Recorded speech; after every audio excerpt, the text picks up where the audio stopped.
வணக்கம், நான் தான் Deena. Welcome back to Deena's kitchen. இன்னைக்கு நம்ம கிச்சனில் ரொம்ப சூப்பரான தேங்காய் பால் சாதம் எப்படி இருக்குன்றது பார்க்க போகிறோம். இதோட தொட்டுக்க கோபி மஞ்சூரியன்.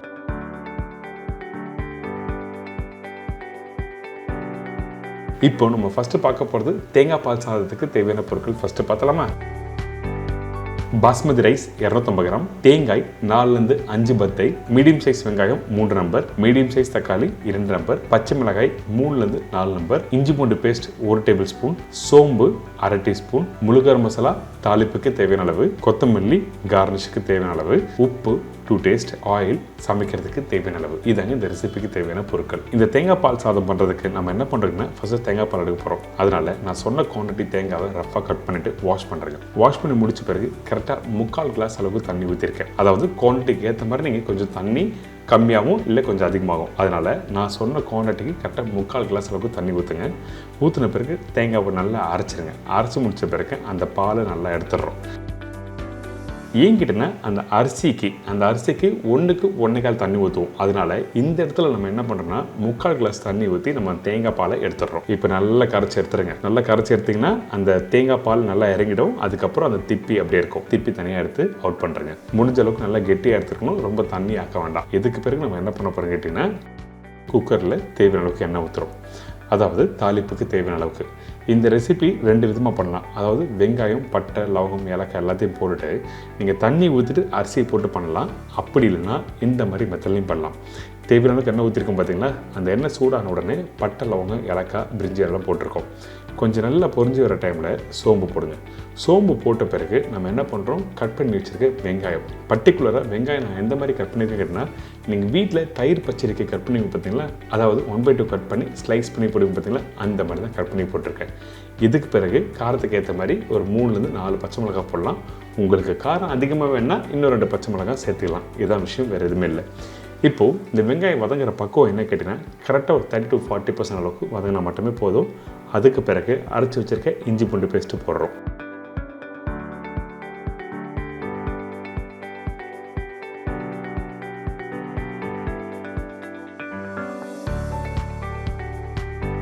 இப்போ நம்ம என்ன பண்ணுறோம், தக்காளி போடுறோம்.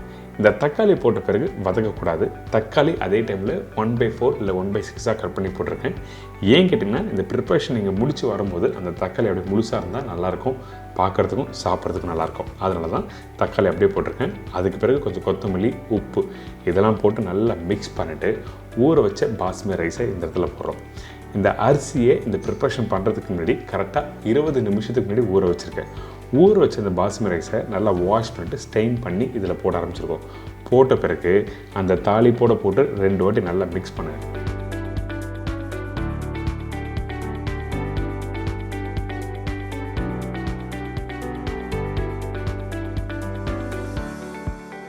மிக்ஸ் பண்ணிட்டு எடுத்திங்கன்னா இந்த மாதிரி கரெக்டாக இருக்கும். இப்போ நம்ம என்ன பண்ணுறோம், இந்த இடத்துல அந்த தேங்காய் பால் ஊற்ற போகிறோம். அதே டைமில் தண்ணி ஊற்றுறோம். இந்த இடத்துல எவ்வளோ தேங்காய் பால் யூஸ் பண்ணுறேன், நம்ம அரைச்சி ரெடி பண்ணி வச்சுருக்க 3/4 கிளாஸ் அளவுக்கு ரெடி பண்ணி வச்சுருக்க தேங்காய் பால். அதுக்கு பிறகு 1/2 டம்ளர் தண்ணி. மொத்தம் 1 கப் அரிசிக்கு 1.25 கப் அளவுக்கு தண்ணி வச்சுருக்கேன். இதுதான் ரேஷியோ. ஸோ உங்களுக்கு புரிஞ்சிருக்கும், 3/4 கிளாஸ் தேங்காய் பால், 1/2 கிளாஸ் தண்ணி ஊற்றிருக்கேன். ரெண்டும் சேர்த்தா 1.25 கிளாஸுக்கு தண்ணி ஊற்றிருக்கோம். இது கரெக்டான ரேஷியோ. இந்த தேங்காய் பாலும் தண்ணி ஊற்றின பிறகு நல்லா மிக்ஸ் பண்ணுங்கள். அந்த இடத்துல உப்பு கரெக்டாக இருக்கா செக் பண்ணிக்கோங்க. இதுக்கு பிறகு குக்கர் மூடி போடுறோம். குக்கர் மூடி போட்ட பிறகு கரெக்டாக மீடியமான ஃப்ளேமில் வைங்க. அதே டைமில் ஒரு 3 விசில் விட்டு நீங்கள் எடுத்திங்கன்னா இந்த மாதிரி தேங்காய் பால் சாதம் ரெடி. இன்றைக்கி பார்த்தீங்கன்னா ஒரு சூப்பரான ஸ்டைலில் தேங்காய் பால் சாதம் நல்லா உதிரியாக எப்படி பண்ணுறது சொல்லி கொடுத்துருக்கேன். கண்டிப்பாக ட்ரை பண்ணி பாருங்கள். அது மட்டும் இல்லை, இந்த தேங்காய் பால் சாதம் அந்த மசாலாவோட போட்டு மிக்ஸ் பண்ணி அதுக்கப்புறம் தண்ணி ஊற்றிருக்கேன். அப்படி பண்ணும்போது என்னன்னா இன்னும் டேஸ்ட் நல்லாயிருக்கும். அதே டைமில் அந்த மாய்ஸ்டர் இருக்கும். அந்த ஈரப்பதம் இருந்தால் மட்டும்தான் உங்களுக்கு சாப்பிடும்போது நல்லாயிருக்கும். கொஞ்சம் ட்ரை ஆகிடுச்சுன்னா சாப்பிட்றதுக்கு நல்லா இருக்காது. அதனால தான் இந்த மெத்தடில் கொடுத்துருக்கேன். ட்ரை பண்ணி பாருங்கள். ஒரு அருமையான ஸ்டைலில் நல்லா உதிரியாக தேங்காய் பால் சாதம் எப்படி பண்ணுறது எல்லாம் தெரிஞ்சிருக்கும்.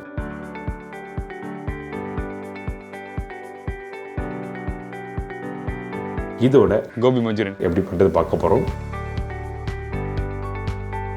கோபி மஞ்சூரியன் தேவையான பொருட்கள்: cauliflower 1 number, maida 2 table spoon, cornflour 3 table spoon, பொடிசை நறுக்கிய பெரிய சைஸ் வெங்காயம் 1 நம்பர், பொடிசை நறுக்கிய பூண்டு 1 டீஸ்பூன், பொடிசை நறுக்கிய இஞ்சி 1/4 டீஸ்பூன், ஸ்ப்ரிங் ஆனியன் கார்னிஷுக்கு தேவையான அளவு, tomato ketchup 4 table spoon, chilli sauce 2 table spoon, soya sauce 1 teaspoon, vinegar 1 teaspoon, white pepper சிறிதளவு, சர்க்கரை சிறிதளவு, உப்பு தேவைக்கேற்ற, ஆயில் குக் பண்ணுறதுக்கும் ஃப்ரை பண்ணுறதுக்கும் தேவையான அளவு.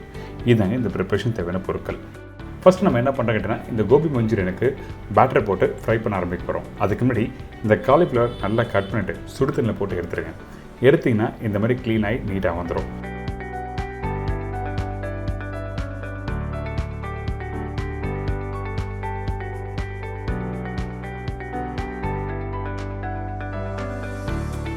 அதுக்கு பிறகு நம்ம என்ன பண்ணுறோன்னா, கொஞ்சம் கார்ன்ஃப்ளவர் போடுறோம்.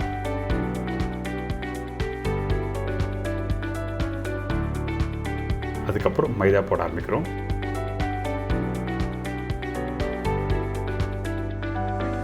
அதே டைமில் உப்பு,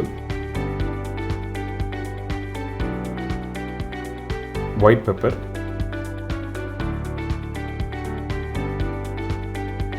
சோயா சாஸ், வினிகர் இதெல்லாம் போட்ட பிறகு கொஞ்சமாக தண்ணி தெளித்து மிக்ஸ் பண்ண ஆரம்பிக்கிறோம்.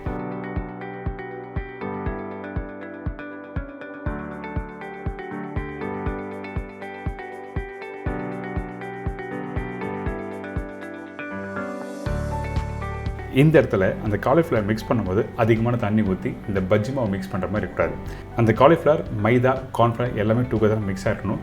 நீங்கள் ஒன்றோட ஒன்று ஒட்டின மாதிரி இருக்கணும். தண்ணியாக அந்த பேட்டர் மாதிரி தண்ணியாக இருந்தால் நல்லா இருக்காது. அதனால தான் இந்த மாதிரி டெக்ஸ்டரில் கரெக்டாக வந்துருக்குன்னு சொல்கிறேன்.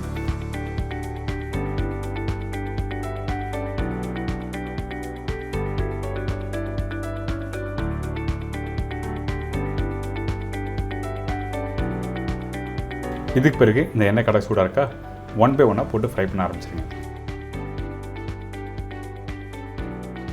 இப்போ இந்த காலிஃப்ளவர் எப்படி வெந்திருக்கு சொல்லி செக் பண்ணுறது எப்படி கேட்டிங்கன்னா, ஒரு சின்ன டிப்ஸ் சொல்கிறேன். இந்த காலிஃப்ளவரை குக் பண்ணுறதுக்கு முன்னாடி, அதாவது ஆயிலில் போகிறதுக்கு முன்னாடி பார்த்தீங்கன்னா கொஞ்சம் வெயிட்டாக இருக்கும். இதே இந்த காலிஃப்ளவர் வெந்த பிறகு உங்களோட ஜார்னி, அதாவது உங்களோட கரண்டி இருக்குல்ல, அந்த கரண்டியில் எடுக்கும்போது வெயிட் வந்து லெஸ்ஸாக இருக்கும். அந்த டைமில் ஆல்மோஸ்ட் ரெடி ஆகிடுச்சின்னு சொல்லிட்டு நீங்கள் எடுத்து பார்த்து செக் பண்ணிக்கலாம்.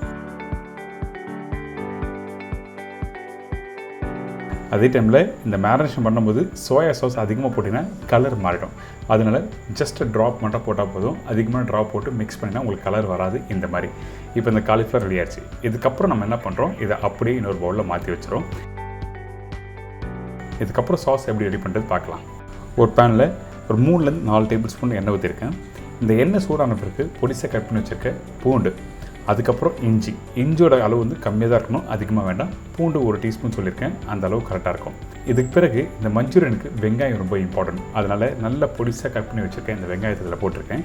அதே டைமில் அந்த பேனில் இருக்க அந்த எண்ணெய் நல்லா சூடாக இருக்கணும்.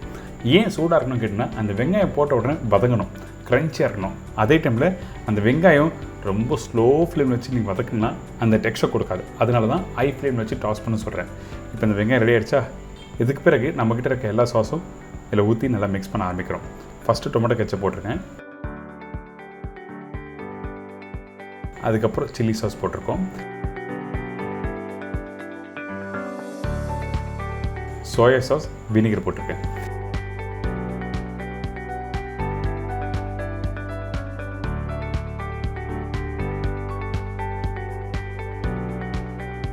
இதுக்கப்புறம் சுகர் போட்டிருக்கோம்.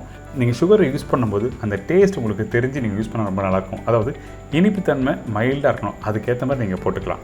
அதுக்கப்புறம் உப்பு, ஒயிட் பெப்பர் அதிகமாக போட்டிங்கன்னா டேஸ்ட்டு மாறிடும். அதனால் ஜஸ்ட் ஒரு 1/4 டீஸ்பூனுக்கு கம்மியாகவே நீங்கள் போட்டால் போதும். இதெல்லாம் போட்ட பிறகு நல்லா மிக்ஸ் பண்ணுங்கள். அந்த சாஸ் நல்லா வெந்து வர டைமில் கொஞ்சமாக தண்ணி ஊற்றி டைல்யூட் பண்ணுறோம்.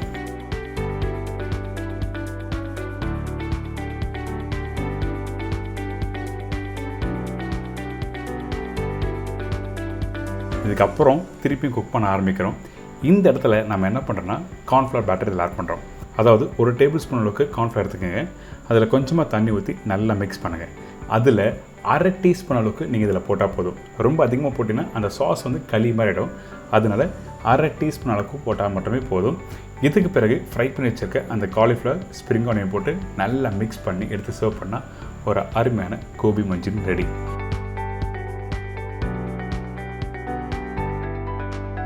இன்றைக்கி நம்ம சேனலில் மிக்ஸ் ஃபெஸ்டிவல் ஃப்ரைடேஸ், அதே டைமில் மஞ்சூரியன்.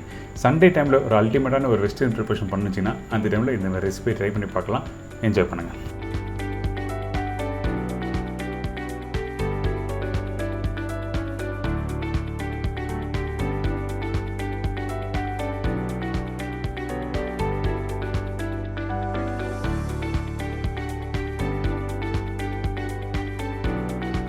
இன்றைக்கி ஒரு டிஃப்ரெண்ட் ஸ்டைலில் இந்த மெத்தட் எப்படி பண்ணணும்னு சொல்லி கொடுத்துருக்கேன்.